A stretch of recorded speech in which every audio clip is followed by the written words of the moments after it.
Lately, luxury auto manufacturers have been looking for ways to attract that younger buyer into their showrooms. It's no surprise that when you are able to attract a younger clientele, there's a good chance you'll keep them in your brand as they move up the corporate ladder and look for something bigger and more expensive as the client gets older. Mercedes-Benz first entered that fray last year with their all-new CLA. For 2015, they're introducing another entry-level vehicle. This is a 2015 Mercedes-Benz GLA. Now, I'm actually sitting in the performance model. This is the GLA45 AMG. Now, those of you who are familiar with Mercedes know that when you see an AMG badge on the back of the vehicle, you better get the hell out of the way because this is a really fast performance vehicle that's basically designed to be a race car, to be honest. Now, the GLA represents Mercedes' new entry point into their compact SUV segment. This vehicle competes head-on with vehicles like the new Lexus NX, the Audi Q3, the BMW X1. Now, when you look at the design of this car, they basically took the successful CLA platform and made the vehicle actually about 9 inches shorter in terms of the overall length. It sits on the same 106-inch wheelbase. Of course, it sits a little bit taller. Now, if you're going to compare this car to the previous entry-level SUV offering, which was the GLK, the GLA actually sits about 8 inches shorter and is about 4.5 inches shorter than the GLK compact SUV. Now, this vehicle, when it launched in 2015, it actually is available in two different body styles or two different engines. There's the GLA250, which is kind of the more plebeian model that everyone's going to probably buy, and of course I've got the 45 AMG. They basically come with the same powertrain but tuned differently, of course, for the AMG model. And in terms of equipment, this thing is pretty well equipped, just like the CLA. Of course, being in typical Mercedes fashion, there's several different option groups and such that I'll get into when we get into the interior. Now, looking at the design of the car, it's a very interesting and unique design, especially the 45 AMG. Mercedes likes to say this is an SUV, but to be honest, for me, it looks like a hot hatch, the way it's so low to the ground. If you look at the back windows, they're actually not even tinted. The EPA in the US classifies this as a car because it's been lowered several inches compared to the 250. And then, of course, when you look at the back profile, I really like this design element from this profile. I mean, it really reminds me of a hot hatch. My tester has these optional 20-inch black spoke wheels, which look fantastic, which are a little bit difficult to clean, but of course it gives the car an aggressive stance. Now, there is a rear wing spoiler you can get on the 45 AMG, but my tester doesn't have it. It just has this integrated lip spoiler on the back that, again, adds a very classy design appearance, a sporty design appearance, right down to the integrated quad outlet dual exhausts that are sticking out of the back. Overall, I like the design of this car. It's certainly unique. It certainly looks expensive, especially when you have these LED daytime running lights and HIDs as standard, LED taillights, the LED turn signal mirrors. I mean, the whole car itself looks special. It looks, feels, and drives special, but let's get on the inside and show you guys just how the interior looks. First, checking out the interior of the 2015 GLA45, you can see the interior looks very expensive. It's in typical Mercedes fashion. It also looks very familiar to the smaller CLA sedan. So if you guys know or have been inside the interior of the CLA, this is pretty much just a direct carbon copy of that interior, which it looks very, very premium. I'm liking the ambience a lot. Now, my tester has these optional AMG Recaro sports seats. They're a $2,200 option. I think they look great. I love the integrated headrest. I love the aluminum trim. If you look, the bolsters are very thick. So if you guys are of bigger stature, you may not fit into these seats. So make sure you try them out. I personally would go for just the standard seats. Now, stepping inside the vehicle, it is low to the ground, surprisingly. This doesn't give you the traditional step-in height of an SUV, so if you guys are looking for that, you probably should stay away from the AMG model. It's not going to give you that higher seating position. This thing, again, like I said, is more like a hot hatch. Now, here's the key for the vehicle. It's Mercedes' traditional in-key smart key system. They call it a smart key. It even has the AMG badge. That's how you know you've got the AMG model. Now, I'm a little bit insulted at the price of this car. It actually doesn't offer push to start. Now, I know what you're thinking. What do you need that for? You know, for this, at this price range, it should at least be available. It's actually not even available at any price on the 2015 GLA. The CLA has that same issue. For 2015, Mercedes did update the car, and you can get the push to start and smart entry, but not on the GLA. So you have to stick the key in the ignition here, and then, of course, turn it like a traditional key. The gauges do a nice sweep here. And then my tester actually has the AMG Performance Exhaust. That's a $500 option, and I have to say, it's worth every penny.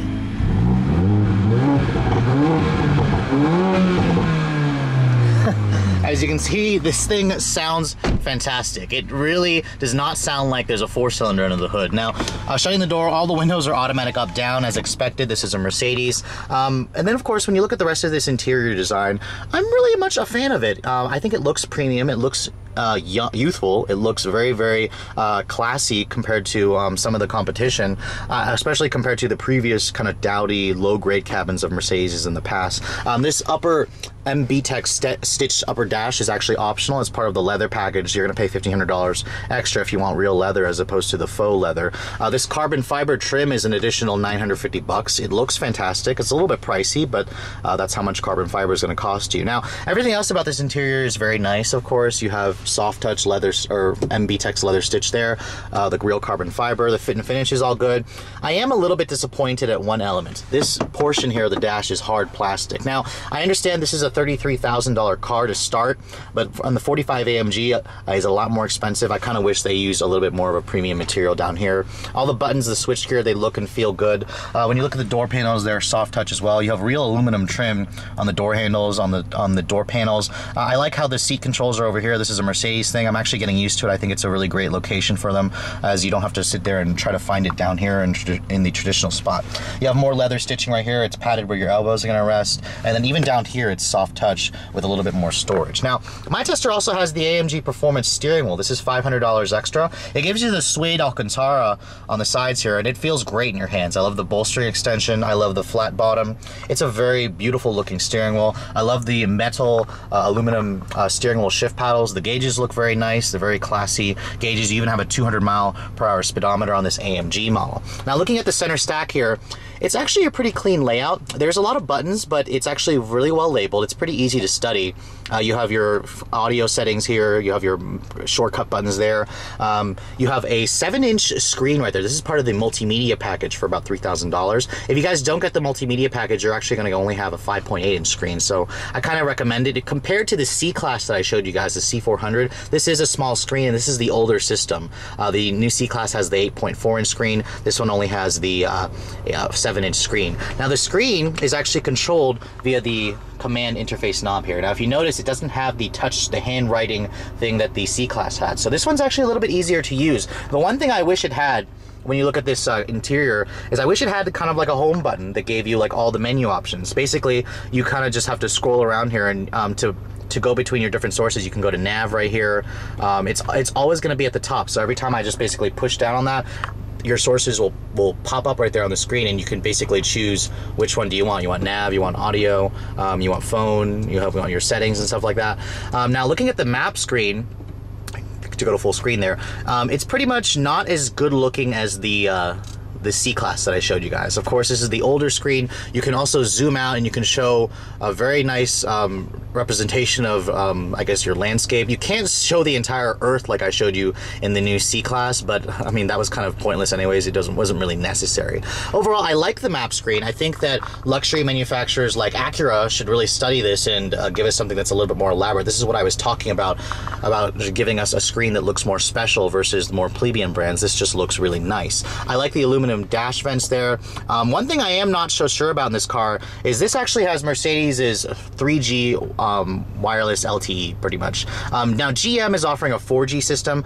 This is actually partnered with Verizon. When you go to the little globe here, you can actually go to your Mercedes-Benz apps, and of course, it's going to establish a data connection. This runs on 3G, and I have to say it's so slow. It's slow to the point that it's useless. I would never use it, just because when you sit here and you're trying to use the Facebook app, or you're trying to use the 3G, this car has its own wireless hotspot. It doesn't work, and this really is a sad thing. Mercedes really needs to just not offer it, or at least just offer it in 4G, or don't offer it at all. It's kind of useless, but I guess they just wanted to say that they offer it since other manufacturers are going there. But until they offer it in 4G, I'm just not going to recommend it. So you can see here, it's still trying to establish a data connection. Now, of course, going back to your audio system here, you can also just push this button right here, go to radio. It's pretty easy to navigate here. If you click on audio here, you can actually, to access your sources, you push down the wheel and you can see your presets right there. There's a nice dedicated back button here, although I kind of wish, again, there was a home button. Overall, the interface is much easier to use versus the C-Class that I showed you guys. You're not going to have to really spend too much time with the owner's manual, but again, it's not going to be as easy to use as some of the Japanese or the American competition, so you do need to study it if you're not used to German cars. Now, looking at the rest of the interior, this little stick here controls the 7-speed dual clutch transmission. This is Mercedes' first in-house developed dual clutch. It's also the AMG tuned version, so it's the speed shift. To put it in park, you actually just push this button right here that puts it in park. To pull back for drive, just pull it back until it clicks. That puts it into drive. For reverse, you push it forward until it clicks again.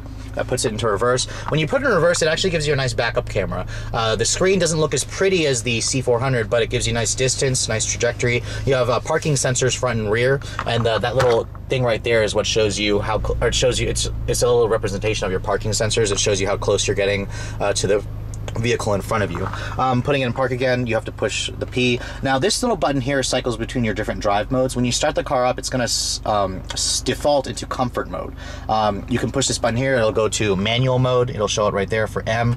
Comfort, again, puts it back into comfort mode. This eco button here, anytime it's on, the vehicle comes with auto start stop technology, just like the C-Class, so I'll show you guys what that's like when we're on the test drive. You have your parking sensor off switch here. Now this button here turns off the stability control.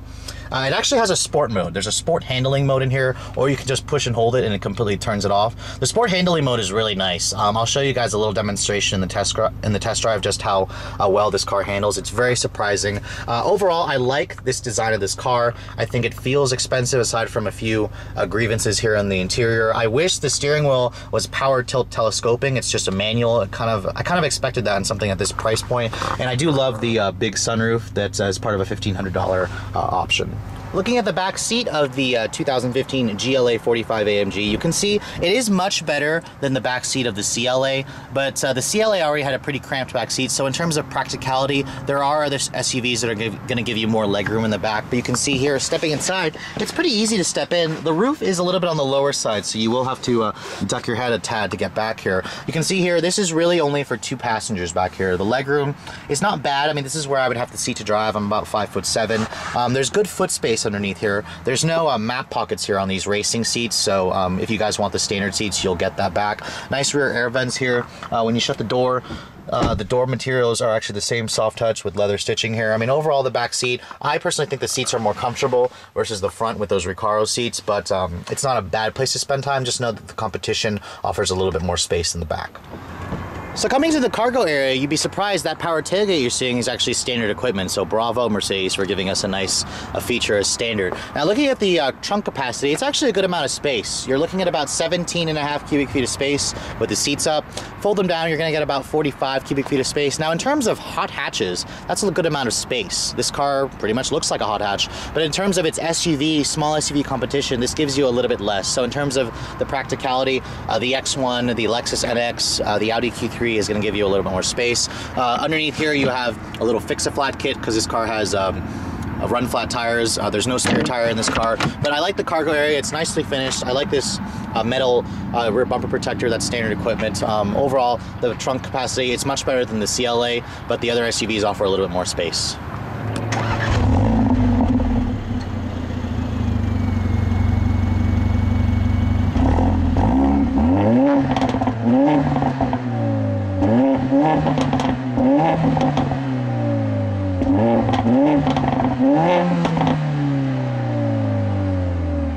So checking out underneath the hood of the 2015 GLA45 AMG, I want you guys to give the engineers who designed this motor a big round of applause. You're looking at the most powerful production 4-cylinder engine in the world. This 2-liter direct injection turbocharged engine puts out 355 horsepower and 332 pound-feet of torque. Now those numbers are just freaking ridiculous for a 4-cylinder. If you guys do the math, with 2 liters of displacement, this engine puts out 177.5 horsepower per liter. That's ridiculous. A Ferrari 458 puts out like 135 horsepower per liter. Now, Fuel economy is actually quite impressive as well, considering how much power this car has. It puts out 23 in the city, 29 on the highway, and about 25 combined. Of course, that's on premium gas, expected on premium gas. That turbo that you see right there, that's a Bog Warner turbo that puts out 26 pounds of boost. That's ridiculous. A Subaru WRX STI maybe puts out around 17 pounds of boost.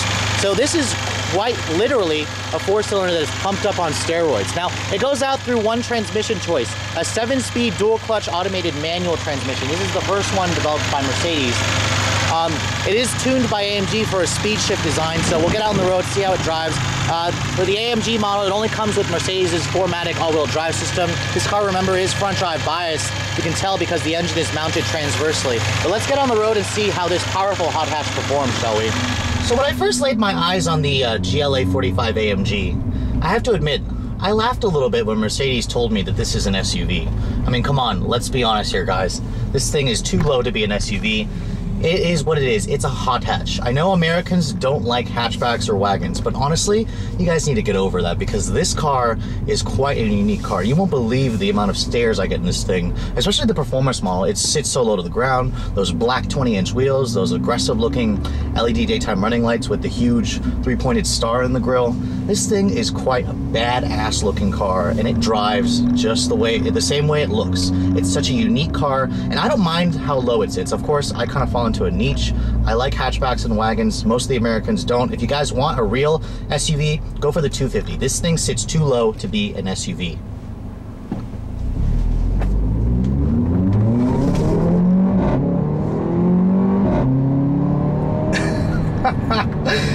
The other thing that I noticed when I first drove this thing and I put my foot down, that fart, crackle, burble noise that comes out of the exhaust when you shift. That noise with every uber quick DSG upshift is just hugely addicting, and I kind of find myself putting my foot down more often than I usually do just to hear that noise. I mean, who wouldn't want to hear it? Which is interesting because most people wouldn't associate flatulent noises kind of sexy with human beings, but when your car does it, it's quite giggle-inducing, and a lot of people will just have a huge smile on their face when they hear it.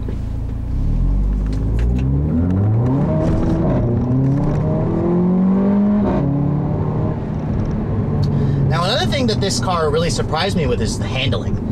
It's such a low-to-the-ground vehicle. It also handles extremely well. The steering is so communicative. It's so heavy. It feels really good. It's so precise. This thing just doesn't feel like a traditional Benz. And it's gonna really scare away the traditional Benz buyer, which is, it should. Honestly, it needs to attract a younger clientele. And with this car, Mercedes really will, because this car just literally feels like a race car. It feels, the seats hug you in place, the ride is really, really hard, and the acceleration is just brutal, to be honest.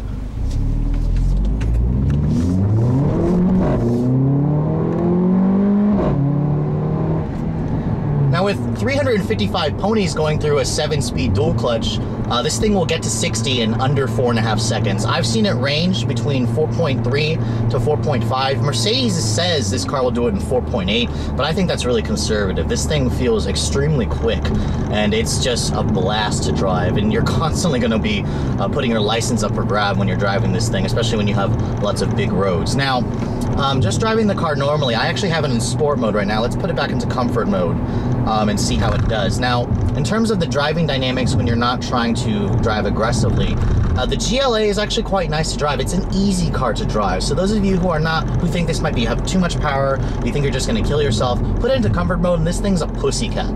The dual clutch transmission, it seeks out its top gear. It has an auto start stop technology, so when you come to a stop, the engine shuts off at lights and you're not going to be wasting any fuel. And the steering is also, although it's heavy, it's really precise. You feel like you are in great control. The car doesn't feel scary at all, and that's one thing that I was kind of concerned about when they told me it had this much power going to all 4 wheels. The car will wheel hop, as you noticed, but it just stays in a very straight line. The stability control will step in if you're going to get into trouble. The brakes are also phenomenal. This car has 13.5-inch rotors, cross-drilled rotors in the front, 4-piston calipers at the front, cross-drilled ventilated rotors in the back. I mean, the brakes feel really outstanding in this car, and it feels like it can basically take you to a stop. I mean, when you've got this much power, you need to have powerful brakes to save you in case you get in trouble. Now, in terms of the visibility, the GLA is also a great car as well. it doesn't have any weird design elements. It also doesn't have that crazy sloping roofline that the CLA has, so I have a really great view out of the front. The hood has these little bulges there that you'll have to get used to, but in terms of the side mirrors, give you a good view of the road. Looking out of the back, there's not really any blind spot. I mean, my car has the blind spot assist, but overall, I really don't think I need it. I never feel scared to drive this car. It's just a really easy car to drive every day.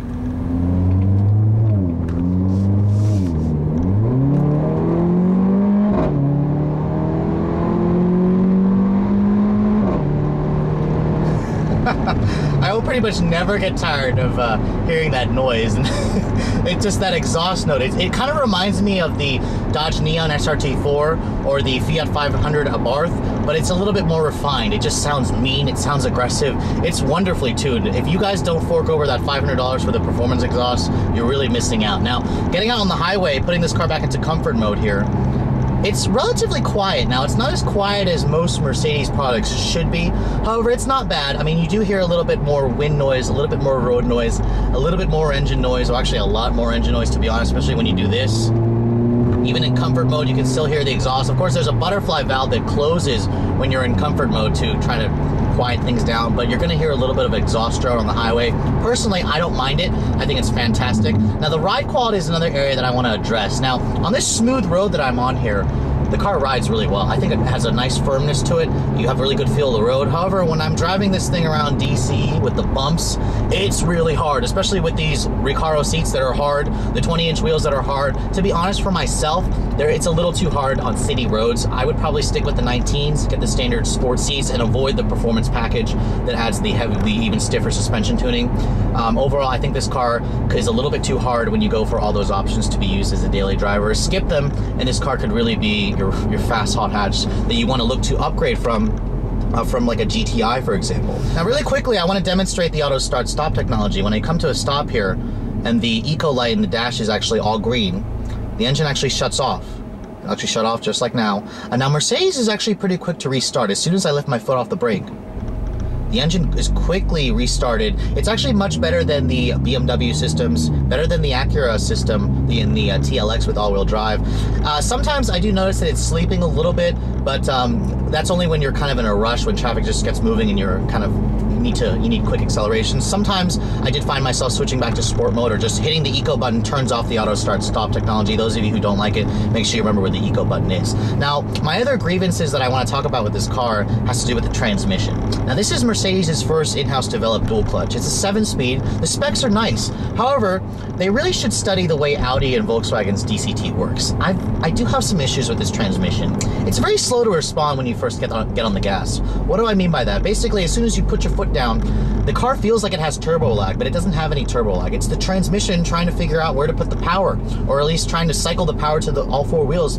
The car literally lags to the point where the car feels sluggish until about 2,500 RPM, and then it takes off and it really just pushes you back in the seat. For example, starting out now in eco mode, I literally have my foot planted, and the transmission is a little bit slow. Now, it's not as bad as Ford's power shift, the earlier Ford power shifts. It doesn't clatter. It doesn't have this nasty, like, clattering noise like a clutch that's slipping. It just, the response time needs to be faster, especially an AMG tuned version. I'm a little disappointed with how slow tuned the DCT is for the AMG model. I imagine, actually, I've driven the GLA45. It's even worse than the 250, so Mercedes really needs to work on the transmission programming of their DCT. Go drive a modern Audi Volkswagen product. That's the way a DCT should perform, or even the new TLX with the 8-speed DCT with that torque converter.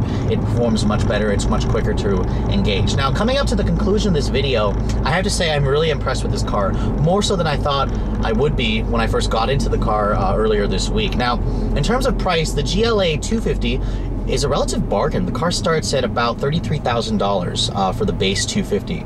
I mean, that kind of money will buy you a fully loaded version of like a Nissan Rogue or a Honda CR-V Touring, for example. However, this is a Mercedes. I am noticing a lot of buyers are cross-shopping those brands just because they, you know, for the same money, they can get a base Mercedes, of course, being a German car, you're gonna have to pay extra for everything. So my particular tester, however, is the 45 AMG. Now this car is a lot more money. It starts at just under $50,000, about $48,500 without destination for the 45 AMG. Now my tester, being that it's a press car and it has lots of options, of course, stickers for just over $65,000. Now at that price, it's a lot of money, and it's the reason why I was complaining about the lack of push to start, the lack of the harder materials on the dashboard, the no power tilt telescoping steering wheel, and of course the transmission that's a little bit herky-jerky and slow to respond.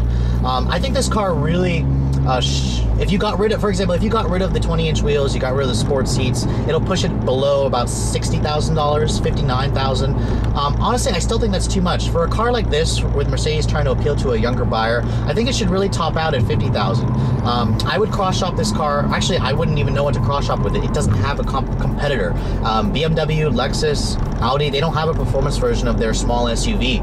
Now, if you're going to compare this car to like a hot hatch, like an STI, I mean, it's a little bit quicker than those, but it's also more refined. It's a Mercedes, of course. It needs to be refined, and it's also unique. So if you guys are looking for a unique vehicle, you've basically found it with this GLA45. I also think it drives better than its sedan sibling, the CLA. It feels a lot more sturdy. It feels more spacious on the inside. It gives you more practicality. And in terms of price, it's only about $1,500 more than the CLA, and I would happily recommend the GLA over the CLA just for the space and the practicality it gives you. Hope you guys have enjoyed my overview of this 2015 Mercedes-Benz GLA45 AMG. If you guys are looking for updates for what I'm testing during the week, don't forget to follow me on Instagram. Find us on Facebook. Make sure you subscribe to our YouTube channel so we can keep showing you guys more and more reviews. Anyways, hope you guys have enjoyed this full review of this 2015 GLA45 AMG. Thanks so much for watching, guys. I'll catch you all in the next review.